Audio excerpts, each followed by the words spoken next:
Pete Carmichael, ladies and gentlemen, WWL Pete Carmichael is in studio, or at least on the phone, whatever. He is lending his voice for an interview. So I'm very excited. This came across my timeline. I am pumped to hear what the one and only Pete Carmichael has to say. The headline reads, OC Pete Carmichael, Saints offense heard the valid criticism and responded well.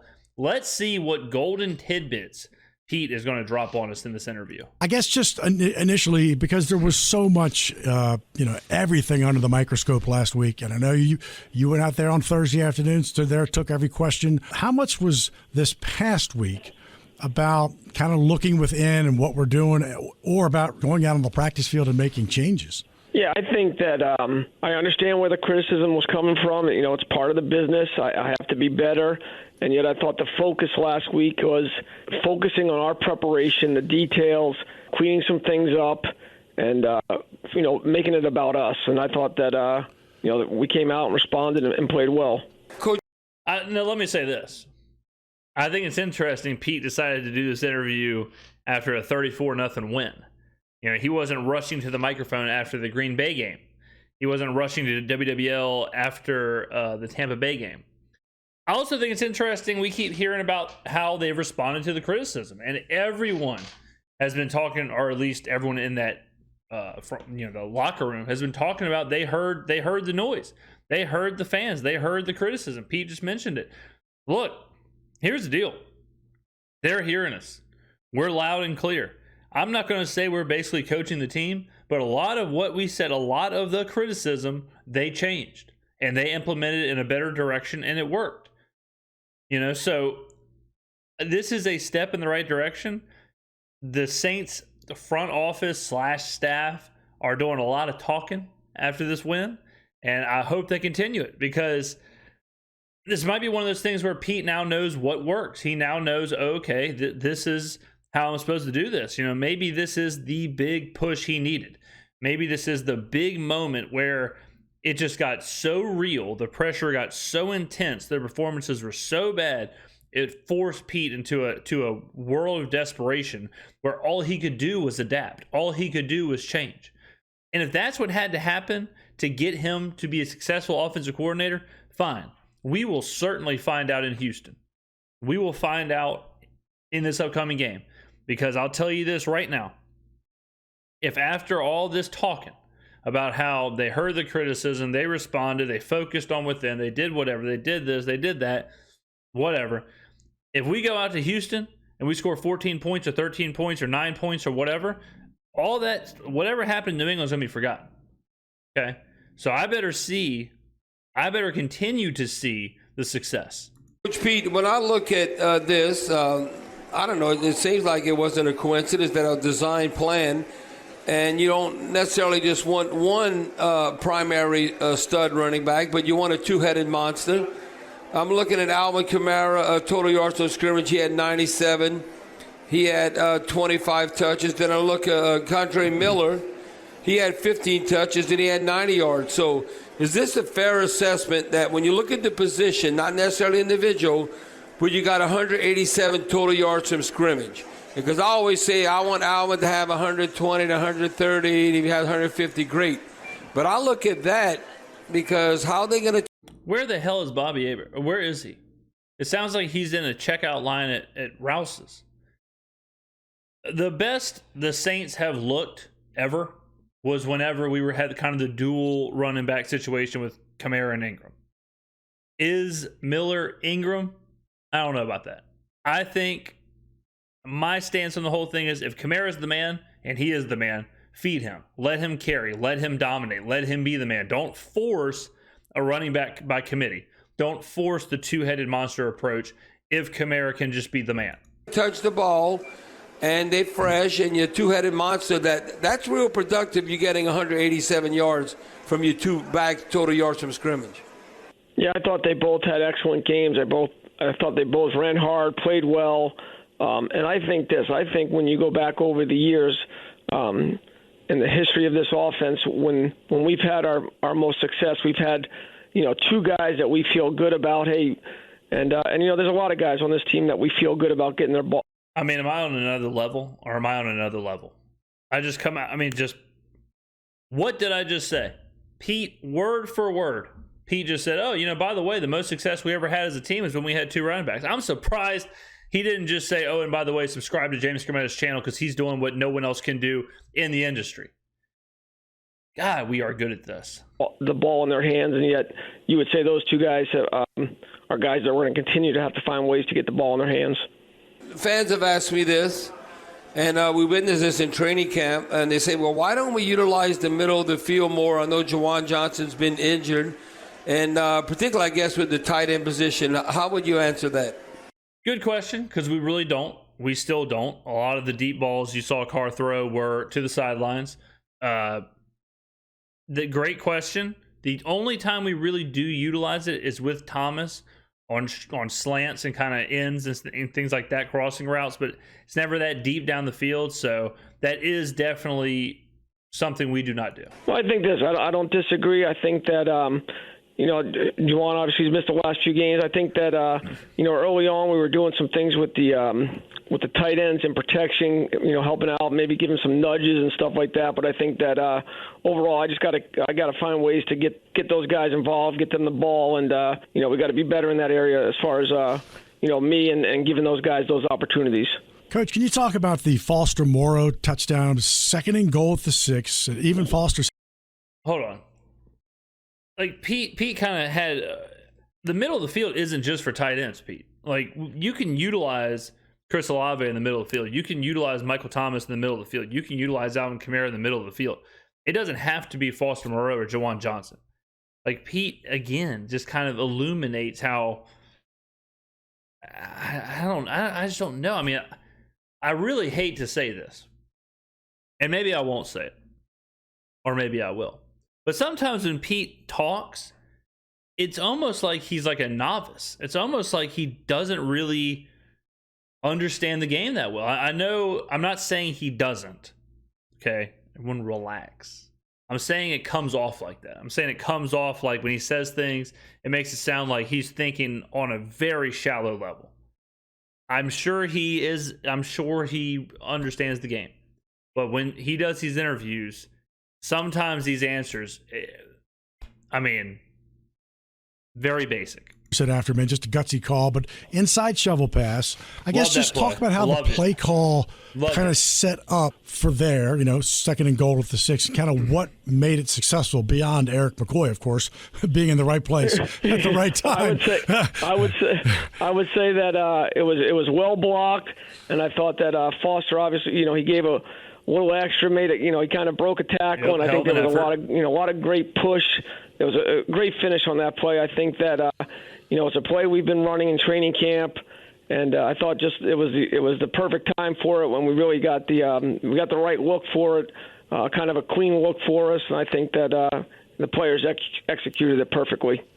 Now, Coach Pete, how important it was, all of a sudden, you look not so much protection at the beginning of the game on that offensive drive, but then Honey Badger, Tyrann Mathieu has a pick 6, we're up 7-0, and then all of a sudden, next time we're on the field offensively, to have like 2 explosive chunk plays, and that was the drive. We ended up going 8 plays, 62 yards to make it 14-0. That's when Kamara broke the record, 2-yard touchdown. But I was looking at that drive, 3rd and 11, Carter Michael Thomas plus 26, Carter Rashid Shaheed plus 25. So how many, is there a number when you talk like chunk plays or explosive plays? I would describe that as 20 plus. Is there like, because I want to say in the Titans game we maybe had a handful, 4 or 5. Is there a number that you're shooting for? I know the ebbs and flow of a game, how it goes, but it seems like you should always have a game when you have those explosive plays and not just having like 13, 14 play drives. Yeah. Man, that was a question and a half there. So we know here that a explosive play is defined as a 12 or more yard run or a 15 or more yard pass. I think it's important to be pushing the ball downfield. I think it's important for the offense to make the defense respect that you can take the top off the defense, that you are willing to push the ball, that you are willing to, move the ball downfield, take chances, do all that. Even if you're not successful, it's important that you are just trying to do it, because then the defense knows, like, okay, we got to be ready. They're willing to get back there.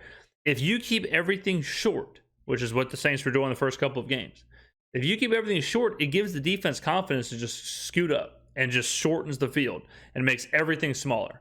So I wouldn't say there's a number that we need to hit. I don't think it makes any sense to be like, yeah, we need 4 a game. But I do think it's something we need to constantly be doing. And as a fan and a viewer, you need to be watching and say, man, we have not had a pass over 6 yards in 2 quarters. We have not pushed the ball downfield. We haven't even had a look past about 10 yards. If you notice that, that's when you notice that the game is closing up. That's when you notice the field's closing up on Pete and it's closing up on the offense. And that is never good. So even if we're not successful in those plays, I want to see them frequently. I think that something that Dennis talked about to the team early in training camp when he kind of covers some different things, whether it's ball security or field position. But one of the things he talked about was when an offense is able to have an explosive or 2 in a drive, how much their scoring percentage goes up. And so I think that's been a focus. And, I think you want to come away as many as you can in a game. Sometimes I think, defenses make you have to earn it. They maybe make you check it down. But I think coming out of a game with about 8 of those is really the primary goal. 8. Damn, that's a lot coming from Pistol Pete, because we're averaging about 0. So, to have 8 a game, we will hold him to that. Pete, when I look at this, and they say, well, I asked Coach Pete this, why doesn't he get the ball in Rashid Shaheed's hands more? And I said, I'm sure he's aware of Rashid Shaheed. The reason why I bring that up, he had 4 touches, and he had 46 yards. I say that's pretty good production. The reason why I bring it up is I talked about this in the pregame. You look at the National Football League all-purpose yards leader this season. That's pretty good company. Christian McCaffrey, number 1, Rashid Shaheed, number 2, and Justin Jefferson, number 3. So they actually be. Yeah, I'm not saying they're talking about me, but I certainly was the one screaming, why does Rashid Shaheed have no catches in Green Bay? Why when the offense is stalling out and possession after possession after possession after possession, why are we not getting the ball in our playmakers' hands? And Rashid Shaheed is synonymous for Chris Olave and Michael Thomas in this conversation, because why are we losing against Tampa Bay at home? We cannot score, and Chris Olave has 1 catch. Why does that happen? This is what I'm talking about with Pete Carmichael. He's 17 years into this job, and we are discussing, hey, man, you might want to actually use your players. Like, you may want to look at the sheet and say, oh, damn, Rashid Shaheed doesn't have a catch. Wow. I need to figure something out. You may want to get into the locker room at halftime and say, "Oh man, Chris Olave doesn't have a reception. Let me try and fix that." You are the offensive coordinator, Pete. You have to be game planning to get the ball in our best players' hands. Rashid Shaheed does things differently than anyone else. He is a very specific player. Get him his touches. Figure it out. I don't think it's any coincidence that he has 0 touches against Green Bay, and we look as bad as we look there. And now all of a sudden, Pete is putting emphasis on that. I think he heard that criticism about getting the ball to Shaheed, so I will double down on the criticism. Get the ball to Chris Olave. Get the ball to Michael Thomas. Feed these guys. The offense is going to go through them. Feed Thomas, feed Olave, and then that's going to open up Shaheed. Tell Coach Pete, instead of giving him 4 touches, we got to give him like 8 to 10 a game. Well, I don't disagree with them, and I think that we got a lot of guys that we feel pretty good about having to get the ball in their hands, but he's obviously one that when you do get it in his hands, he has a chance to be explosive with it. Yeah. Same, certainly, and it's a good thing, but a new thing, and that's being able to look at Week 6 and designing plays for Mike Thomas, right? So in 2020, he played in 7 games, didn't play at all in 2021, 3 games in 2022, and every game this season he's had at least 50-plus yards, and he took some pops yesterday. Yeah, I say this every video, but Thomas has been great. Thomas has been really good. He is doing exactly what we need him to do. he needs more targets. I think it's interesting. If you watch like last week, Cincinnati, Jamar Chase was unguardable. What happened? He had 15 catches for whatever and 3 touchdowns. We need to kind of figure out how to do that. We need to figure out, like, okay, Thomas is dominating here. Let's get him 11 catches. Chris Olave's dominating his matchup. Let's get him 15 catches. Like, we need to get to where, and I think that's where we kind of mess up, is that we are calling like this overarching game script. We're calling this like, all right, we're going to run it twice, then we're going to throw it once, then we're going to run it twice. Like we have this big thing we're trying to fit, like this puzzle we're trying to put together. But instead of doing that, what I want to see more from this offense is I want to see more of reading the game. I want to see more of kind of taking what the other team's giving you. Again, if Thomas is open, if Thomas is carving up his matchup, if he's in the middle of the field dominating, even if it's a running down, even if it might be a situation where you want to call something else or you scripted something else, go back to Thomas. That's one thing Pete still needs to do. I mean, he needs to do a lot, but something he needs to do and the whole team needs to do is they need to call more of inside the game. They need to see what's happening and live kind of in that world instead of trying to take whatever they planned at practice or whatever throughout the week and try and fit it into the game. But seriously, just the ability to have him still in your playbook and play calling at this juncture, the impact of that? Yeah, I think he's one of our best assets, and I think that the characteristic that hasn't changed about Mike he's always had is when it's one-on-one and you put the ball up to him, you feel good about who's coming down with it. And well, let me give a good example. Let me go back to what I just said. So if you watch the Green Bay Raiders game from Monday Night Football, I think Green Bay was a good example of what I'm talking about not doing. Green Bay went into there and they said, we're going to run the football. We are going to run. We're going to run this football. They're losing at the end of the game, and they're still running the football. Like, they're still forcing those plays. Las Vegas, at the last possession, Vegas was allowing Green Bay to just kind of do these little chunk plays down the field. Green Bay wasn't doing them. Green Bay wasn't calling them. Green Bay wasn't doing them. If they wanted to, Green Bay could have just chunked them to death all the way down the field and try and set up a game-winning touchdown. But instead, they didn't. They called what they were going to call with absolutely no feedback from the actual game happening. And I think you see that a lot. I think a lot of the times you see teams trying to fit a game plan into a game versus adapting their game plan off of what's happening in the game. If you're a quarterback, you're confident in throwing it to him, and I think he's been playing at a high level, ton of energy, effort. He's done a great job blocking on the perimeter as well. And I think, again, he's another guy that you get through the game and you think, I wish we could have got him more opportunities. And I thought that, when you watched the film, there was some opportunities where for whatever reason, the play was called and maybe he was open, but the ball went somewhere else. And so I think that, he's just a guy it's a big part of what we do. Peter, those answers just blow my mind. I talked about this last week, but when he's like, yeah, you watch the tape and you want to give him the ball more. You are calling the plays. Get him the ball more. I mean, it's like someone driving and being like, yeah, I wish we would have been driving that fast. Brother, your foot is on the brake. Like, use it. You don't have to be driving that fast.